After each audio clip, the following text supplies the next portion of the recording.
Bunlar təsvir vasitələridir. Bədii təsvir vasitələri və ya məcazlardır. Bunlardan görə elə epitet nədir? Epitet haqqında nəyi bilmək lazımdır? Epitet dediyim kimi digər adı bədii təyindir. Bədii təyindir və epitet hər zaman necə sualına cavab verir. Necə sualına cavab verir? Epiteti axtarmaq üçün məcazi mənada işlənən necə sualına cavab verən sözlər adlanır epitet. Deməli, təkrar edirəm. Məcazi mənada işlənən və necə sualına cavab verən sözlərə biz ədəbiyyatda epitet deyirik. Məsələn, daş ürək. Daş ürək. Buradakı daş epitet yaratdı. Yaxud da ki, acı söz. Acı söz. Bu epitetdir. Baxın, epitet necəsən, necəyik, necədir və s. tipli suallara cavab vermir. Epitet yalnız və yalnız necə sualına cavab verir. Bunu tapmaq o qədər də qəliz deyil. Əsas məsələlər bir də ki, epitetdə əlamət əşya münasibəti özünü göstərir. Nə göstərir? Əlamət əşya. Yəni, əvvəl əlamət olur. Əlamət. Sonra əlamətin aid olduğu əşya. Bir də ki, bəzi hallarda, məsələn, nümunədə epitet işlənmişdir demir. Nümunədə epitet işlənmişdir demir. Əvəzinə yazır ki, bir əşyanın özünə aid olmayan başqa bir əlamətlə qüvvətləndirilməsi. Bax, bu da epiteti nəzərdə tutur. Yenə deyirəm, bir əşyanın özünə aid olmayan başqa bir əlamətlə qüvvətləndirilməsi, bu da epitetə aid olan bir fikirdir. Bunu da unutmayın. Bu epitet əslində sadədir, elə də qəliz deyil. Daha sonra əsas məsələlərimizdən biri burada təşbihin növlərinin və metaforun müəyyən olunmasıdır. Əslində qəliz deyil. Təşbih və ya başqa adla biz buna nə deyirik? Bənzətmə. Təşbihdə iki növ var. Müfəssəl təşbih və mükəmməl təşbih. Deməli, müfəssəl, birincisi müfəssəl və ikincisi mükəmməl. Nədir müfəssəl təşbih? Nədir mükəmməl təşbih? Təşbihdə 4 ünsür var. Bu 4 ünsürün 4-ünün də işləndiyi təşbihə müfəssəl təşbih, yəni geniş təşbih deyilir. İkisinin işləndiyinə deyilir mükəmməl təşbih. Bəs yaxşı, həmin o 4 ünsür hansıdır? Bənzəyən, bənzədilən. Daha sonra üçüncüsü bənzətmə qoşması və dördüncüsü də bənzətmə əlaməti. Bu ünsürlərdən ən vacib olanı bənzədiləndir. Bu mütləq iştirak etməlidir. Təşbihdə əgər bənzədilən yoxdursa, biz ona təşbih deyə bilmərik. Təşbih deyə bilməyimiz üçün dediyim kimi mütləq orada bənzədilən iştirak etməlidir. Deməli, əgər bənzəyən və bənzədilən iştirak eləyibsə təkcə, bu ikisinin iştirak etdiyi təşbihə biz mükəmməl təşbih deyirik. Yox, əgər 4-ü də iştirak eləyibsə, bənzəyən, bənzədilən, bənzətmə qoşması və bənzətmə əlaməti, bu təşbihlərə deyirik müfəssəl, yəni geniş təşbih. Bax, yazıram ki, testdə nümunə yazaq. Əskərlər şir kimi döyüşürlər. Bax, burada əskərlər şirə bənzədilir. Əskərlər bənzəyən, şir bənzədilən, kimi bənzətmə qoşması, döyüşürlər isə bənzətmə əlamətidir. Bax, burada 4 ünsürün 4-ü də iştirak eləyibdir. Bu tip təşbihlərə nə deyirik? Müfəssəl, yəni geniş təşbih. Bəs mükəmməl təşbih nədir? Mükəmməl təşbihdə isə ikisi iştirak edir. Məsələn, biraz məzmunsuz da olsa, əskərlər şirdir. Bax, bu əskərlər bənzəyən, şir isə bənzədiləndir. Nə deyirik buna? Mükəmməl təşbih. Bax, təşbihdə ən çox diqqət yetirməli olduğunuz məqamlardan biri əşya münasibətidir. Əşya münasibətidir. Orada bir əşya başqa bir əşyaya bənzədilir. 2 dənə əşya münasibəti özünü göstərməlidir. Əşya. Epitetdə necə idi? Əlamət əşya idi. Amma təşbihdə əksinə. Burada 2 dənə əşya olmalıdır. Məsələn, əgər olsaydı ki, nümunə ilə yazaq, alma yanaq. alma, yanaq. Burada alma sözünə necə sualın verirsən? Necə sualın verirsənsə bu nədir? Bu epitetdir. Amma məsələn olsa ki, yanağın almadır. Bax burada yanağın almadır. Burada yanaq almaya bənzədilir. Əşya münasibəti. Burada artıq alma sözü əlamət funksiyasından çıxıbdır. Yanağın almadır, nədir formasındadır. Daha sonra əgər xatırlayırsınızsa bayaq testimizdə belə bir nüans vardı ki, deyir sən çıraq kimi, nə bilim, çıraq oldun həyatıma. Belə bir cümlə var idi. Sən sözü işlənməmişdi. Çıraq oldun mənim üçün belə bir nümunə idi və o təşbeh götürdüm. Bax, çıraq oldun mənim üçün. Çıraq oldun mənim üçün. Çıraq oldun mənim üçün, düzdür? Bax, burada çıraq sözü bənzədiləndir. Kim hər hansı bir sevgiliyə müraciət eləmişdi ki, adı çəkilməmişdi. Burada sən çıraq oldun deməkdir. Burada sən bənzəyəndir, iştirak etməyib, təsəvvür olunur. Çıraq isə bənzədiləndir, iştirak eləyibdir. Ümumiyyətlə, bayaq nə dedik? Dedik ki, təşbehdə ən vacib ünsür bənzədiləndir. Bənzəyən olmaya bilər, təsəvvür olunar. Bənzətmə əlaməti olmaya bilər, təsəvvür olunar. Həmçinin bənzətmə qoşmasıdır, amma bənzədilən olmalıdır. Əgər bənzədilən yoxdursa, deməli o təşbeh deyil. Daha sonra təşbehi bəzi məqamlarda litota ilə qarışdırırlar. Litota ilə. Çünki litotada da bənzətmə ünsürü özünü göstərir. Testlərdə tez-tez rastıma çıxan ifadəni işlədəcəm, yazacağım bura. Bax, əskərlər yazmayaq da, bu biraz xoş cümlə olmur. Yazaq, düşmən, sərçə kimi çoxalırdı. Və düşmən, bunu sərçə yox, bunu çəyirtkə eləyək. Çəyirtkə. Düşmən sərçə kimi qırılırdı.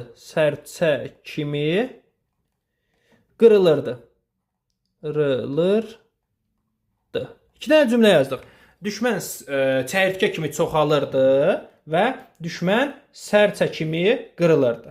Bu iki nümunələrə fikir verirsinizsə, birinci cümlədə düşmən bənzəyən, çəyirtkə bənzədilən, kimi qoşma, çoxalmaq da əlamət.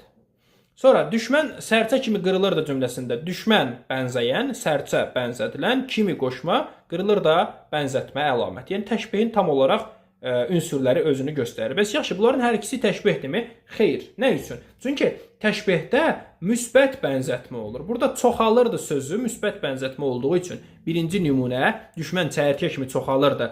Bu olur təşbeh mövqeyində, amma ikinci cümlədə düşmən sərçə kimi qırılırdı cümləsində qırılmaq mənfi bənzətmə olduğu üçün bu təşbeh deyil, litota olaraq qəbul edilir.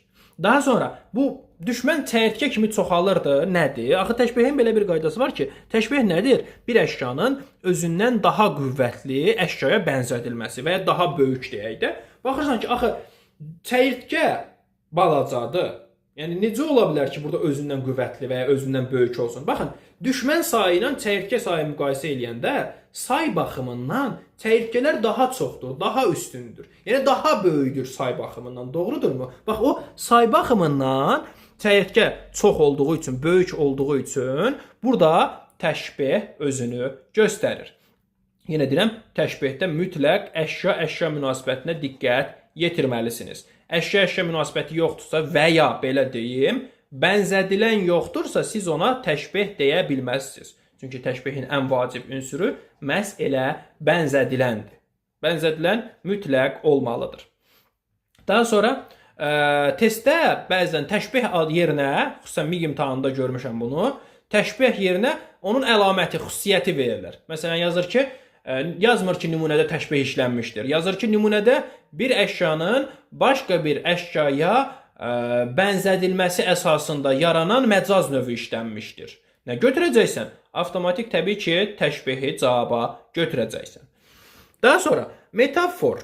Metafor başqa adla biz buna nə deyirik? Köçürmə. bir əşyaya aid xüsusiyyətlərin başqa əşya üzərinə köçürülməsidir. Bu adətən kitablarda yazılır ki, insana aid əlamətlərin, heyvanların və cansız varlıqların üzərinə köçürülməsi təşbehdir. Amma bu belə deyil. Düzdür, bu belədir əslində. Biraz belə deyil deyəndə səhv olur. Yəni təkcə insana aid əlamətlərin heyvana və ya cansız varlığa köçürülməsi nəzərdə tutulmur əslində. Yəni bir əşyanın özünə aid olmayan əlaməti qəbul etməsi bu metafordur. Yəni deyək ki, ağaca aid xüsusiyyət daşın üzərinə köçürülübsə, bu metafordur. Nə bilim, heyvana aid xüsusiyyət əgər köçürülübsə çəmənliyin üstünə, təbiətin üzərinə, bu metafordur. Yəni qısası təkcə insana aid əlamət və keyfiyyətlərin, xüsusiyyətlərin cansız varlıq və heyvanlara köçürülməsi deyil, hər hansı bir əşyanın, obyektin, anlayışın, canlının özünə və ya cansızın özünə aid olmayan əlaməti qəbul etməsi məhz metafor adlanır. Bax, metaforda iki ünsür olur. Bənzəyən olur. Bənzəyən. Bu indi nisbidir ha. Çünki qaydalarda belə bir şey yoxdur. Yəni testdə yazar ki, belə bir şey var 100%, belə bir şey yoxdur. Sadəcə təşbehdən fərqləndirmək üçün deyirəm. Metaforda bənzəyən olur və bənzətmə əlaməti olur. Bənzətmə əlaməti. Və bu əlamət mütləq məcazi olmalıdır. Mütləq. Ki biz ona məcaz deyirik axı. Məsələn, yazıram ki, meşə laldır. Bax, bu təşbeh deyil, bu metafordur. Bəzi məqamlarda götürürlər ki, meşə lal kimidir. Kimini əlavə eləyir. Aha, kimini əlavə eləyiriksə, deməli bu təşbehdir. Xeyr, elə deyil. Axı, təşbehdə bir şərtimiz var idi. Təşbehdə əşya münasibəti olmalıydı. Amma burada meşə əşyadır, tamam, yəni obyektdir. Amma lal əşya və ya obyekt deyil. Bu əlamətdir. Baxırıq, deməli, təşbehdə bu özünü göstərmir. Təşbehdə çünki vacib ünsürümüz nə idi? Bənzədilən mütləq olmalıydı. Aha, burada bənzədilən yoxdur. Deməli, bu təşbeh deyil. Bəs bu nədir? Metafordur. Çünki metaforda əşya əlamət münasibəti özünü göstərir. Yenə deyirəm, metaforda əşya əlamət münasibəti özünü göstərir. Burada da meşə əşyadır, lal da əlamətdir. Əşya əlamət münasibəti, demək bu nədir? Bu metafordur. Əgər olsaydı ki, meşə uşaq kimi laldır, məsələn. Uşaq kimi. Və burada artıq bənzədilən gəldi bura. Bənzədilən olduğu üçün burada buna biz metafor yox, təşbeh deyəcəyik. Yaxud yazıram ki, təbiət danışır. Bax, bu metafordur. Çünki danışmaq insana aid xüsusiyyətdir. Köçürülüb təbiətin üstünə, düzdürmü? Köçürülüb təbiətin üstünə. Deməli, bu nədir? Bu metafordur. Yaxud da nə yazaq? Məsələn, yazaq çay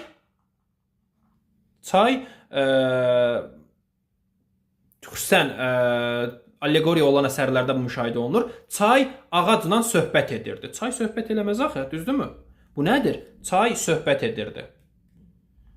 Söhbət edir.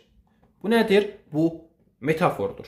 Yaxşımı? Deməli, metaforda əsas məsələmiz nədir? Əşya əlamət münasibəti özünü göstərir. Əşya əlamət münasibəti özünü göstərir. Və həmin o əlamət mütləq məcazi mənada olur. Əgər mən bura bənzədilən əlavə eləsəm, məsələn, deyək ki, çay söhbət edir yerinə yazsam ki, çay şair kimi söhbət edir, bu artıq nə olacaq? Bu artıq metafor deyil, təşbeh olacaq. Deməli, əgər əşya münasibəti varsa, təşbeh, əgər əşya əlamət münasibəti varsa, bu artıq metafor mövqeyində olacaq. Elə bilirəm ki, diqqətli olsaq, bunları fərqləndirə bilərik. Vacib məsələdir. MİQ imtahanında hər zaman istifadə olunan sual tiplərindən biridir. Xüsusən təsvir və ifadə vasitələrinə, yəni nəzəriyyədə təsvir və ifadə vasitələrinə toxunulur. Daha sonra metonimiya və ya başqa adından ad dəyişmə deyirik biz buna. Metonimiya və ya ad dəyişmə. Deməli, metonimiya nədir? Və sinekdoxa ilə bunu müqayisəli şəkildə deyəcəm. Çünki sinekdoxa da əslində elə metonimiyanın bir növüdür. Mən metonimiyaya tam ad dəyişmə deyirəm hər zaman. Tam ad dəyişmə. Sinekdoxaya isə yarımçıq ad dəyişmə deyirəm. Yarımçıq ad dəyişmə. Deməli, hər hansı bir söz, ifadə yerinə onunla bağlı olan başqa bir ifadənin işlədilməsi metonimiya adlanır. Yəni, mən deyək ki, Sabirin şeirlərini oxumuşam. Yazıram ki, mən Sabiri oxumuşam. Sabiri oxumuşam. Mən Sabiri oxumuşam nə deməkdir? Yəni, Sabirin şeirlərini oxumuşam deməkdir və ya Sabirin əsərlərini oxumuşam deməkdir. Doğrudurmu? Burada elə bil ki, Sabirin əsərlərini ifadəsi sadəcə Sabiri sözü ilə əvəz olunub. Adı dəyişdirilib bir növ. Və fikir verirsinizsə, Sabirin əsərləri ifadəsində əsərlər sözü ixtisara salınıb, təkcə Sabir sözü saxlanılıb, düzdürmü? Elə ki, bir tərəfi gedir, bir tərəfi qalır. Ona görə buna yarımçıq ad dəyişmə deyirəm. Və sinekdoxa nədir? Sinekdoxa da isə bütöv şəkildə əvəz olunur. Tam olaraq ad dəyişir. Yəni, deyək ki, çox güman ki, oxumuş olarsınız, eşitmiş olarsınız. Zakirin deyir ki, görsən tanımazsan yarım saqqalı. Yarım saqqal. Görsən tanımazsan yarım saqqalı, çıxıb əndazədən dövləti, malı, Xandəmirov çaldı, çapdı mahalı. Bax, buradakı həmin o yarım saqqal sinekdoxadır. Bəs yaxşı, nə deməkdir bu? Əslində o yarım saqqal kimdir? Deyək ki, atıram, Əli Vəliyev adlı biridir. Məsələn də belə bir şəxs yoxdur, deyək ki. Atıram, belə bir adam deyək ki. Orada elə bir ki, Əli Vəliyev yazmaq yerinə onun xarakteri xüsusiyyəti var, onun saqqalı yarımdır, onunla bağlı olan bir yarım saqqal adım veribdir. Görsən tanımazsan yarım saqqalı. Bax, bu yarım saqqal, fikir verirsinizsə Əli Vəliyev ifadəsi tamamilə silindi, onun yerinə yarım saqqal ifadəsi işləndi. Bax, bu nədir? Bu sinekdoxadır. Çünki burada ifadə və ya ad tam dəyişdirildi. Amma məsələ budur ki, görsən tanımazsan yarım saqqalı, elə görsən tanımazsan Əli Vəliyevi deməkdir də, doğrudurmu? Yəni, eyni fikir qalır, amma başqa sözlərdən istifadə olunur. Yaxud neft yerinə qara qızıl istifadə olunması. Qara qızıl. Ölkəmizin qara qızılı. Qara qızıl deyəndə nə nəzərdə tutulur? Neft. Aha, deməli mən neft yerinə qara qızıl ifadəsini işlətdim. Yəni ad dəyişmədən istifadə elədim. Bu nədir? Bu sinekdoxadır. Sinekdoxadır. Yaxşımı? Amma deyək ki, deyir ki, danışır Bakı. Danışır Bakı. Bakı şəhər olaraq, yer olaraq necə danışa bilər? Bakıdan kimsə danışır da, düzdürmü? Fikir verirsə, elə bir ki, Bakıdan bir nəfər danışır. Bir tərəf qalıbdır, bir tərəf isə ixtisara salınıbdır. Bax, bu nədir? Bu metonimiyadır. Yenə deyirəm, mən əslində kitablarda belə verilməyib. Yəni, yadda saxlamağınız üçün deyirəm. Metonimiyanı yarımçıq ad dəyişmə, sinekdoxanı isə tam ad dəyişmə adlandırıram. Burada fikir verirəm ki, səhv qeyd eləmişəm, əksinə qeyd eləmişəm. Metonimiya tam deyil, yarımçıqdır. Sinekdoxa tam ad dəyişmədir. Metonimiya isə yarımçıq ad dəyişmədir. Bunu bu formada yadda saxlamağa çalışın. Yaxud da gəlirsiniz Sumqayıtda Sülh Plazaya, tanımırsınız ünvanı, gəlib çıxmısınız bir təhər, soruşuram ki, necə tapdın buranı? Deyirsən, taksidən soruşdum, avtobusdan soruşdum. Siz gedib maşından soruşmamısınız axı bu sözü, düzdür? Bu nədir? Maşından kimdənsə soruşmuşsunuz. Bu metonimiyadır. Yadda saxlayın. Bütün sinekdoxalar metonimiyadır. Bütün sinekdoxalar həm də metonimiyadır. Amma bütün metonimiyalar sinekdoxa deyil. Bunu da bu formada yadda saxlayın. Testdə düşə bilər. Məsələn, Şəhriyarın Heydərbaya salam poeması var. Deyir ki, qaranlıq düşdü, yox, necə görüm şeir, unutdum. Bizə gün düşmədi. Gün batdı, bizə gün düşmədi. Belə bir fikir vardı. Yaxud da ki, qaranlıq düşdü, bizə gün düşmədi. Yox, üzr istəyirəm. Divar ucaldı, gün bizə düşmədi. Xatırladım, belə idi. Divar ucaldı, gün bizə düşmədi. Gün bizə düşmədi. Heydərboya salam poemasının sonlarında keçən bir misradır. Divar ucaldı, gün bizə düşmədi. Burada divar ucaldı, gün bizə düşmədi nə deməkdir? Yəni, bizim vəziyyətimiz çətinləşdi. Bir növ deyək ki, günümüz qara oldu. Bu mənadadır, düzdürmü? Bax, bu metonimiyadır. Niyə? Çünki bizim çətinliklərimiz çoxaldı. Bizim günümüz qara oldu ifadəsini divar ucaldı, gün bizə düşmədi ifadəsi ilə əvəz eləyibdir. Amma eyni mənanı daşıyır, eyni məzmunu ifadə eləyir. Bax, bu nədir? Bu metonimiyadır. Və ya daha dəqiq, daha xırdasına getsək, bu sinekdoxadır. Bunu da bu formada yadda saxlayın. Daha sonra simvolla deyim nəhayət. Simvol daha sadədir, daha rahatdır. Ədəbiyyatda müəyyən standart söz və ya ifadələr var ki, onlar özlərində bir məna daşıyırlar, bir yük daşıyırlar. Simvolikası var. Bax, onlara deyilir simvollar. Simvollar deyilir. Məsələn, götürək. Heyvanlardan xüsusən gedək. Tülkü. Tülkü nə rəmzidir? Hiyləgərdir. Kiməsə tülkü deyirsə, bu simvoldur. Kiməsə tülkü deyilməsi, yəni sən hiyləgərsən deməkdir. Bu simvoldur. Daha sonra canavar acgözlük rəmzidir. Şir güc qüvvənin rəmzidir. Dovşan qorxaqlıq rəmzidir. Göyərçin sülh rəmzidir. Yəni bunlardan məqsədli şəkildə istifadə olunması simvolu yaradır. Yəni biz simvol kiməsə canavar deyirsənsə, bəs o canavardır, canavar kimi insandır. İndi lor leksikada biraz kobud işlənir, amma ki ədəbiyyatda bu nə sayılır? Acgözlülük rəmzi sayılır. Yaxud da ki şir deyilmə, şir güc qüvvə rəmzi olduğu üçün simvol adlanır məhz bunlar. Yaxşımı? Daha sonra Azərbaycan gerbini götür. Azərbaycan gerbində sümbül, nə bilim, palıd budağı simvolika daşıyır özündə. Yaxud da ki, Azərbaycan Respublikasının bayrağını götür, bayrağını təsvir edirsə, orada nə var? Orada rənglər var, hər biri özündə müəyyən simvolikası var, düzdürmü? Bax, o nədir? Bunlar simvoldur. Aydındırmı? Bədii təsvir vasitələrindən bu qədər.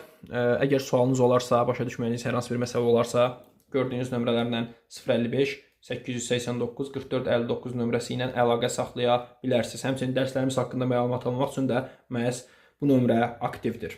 Kanalı bəyənməyi, daha doğrusu videonu bəyənməyi və kanala abunə olmağı unutmayın. Sağ olun.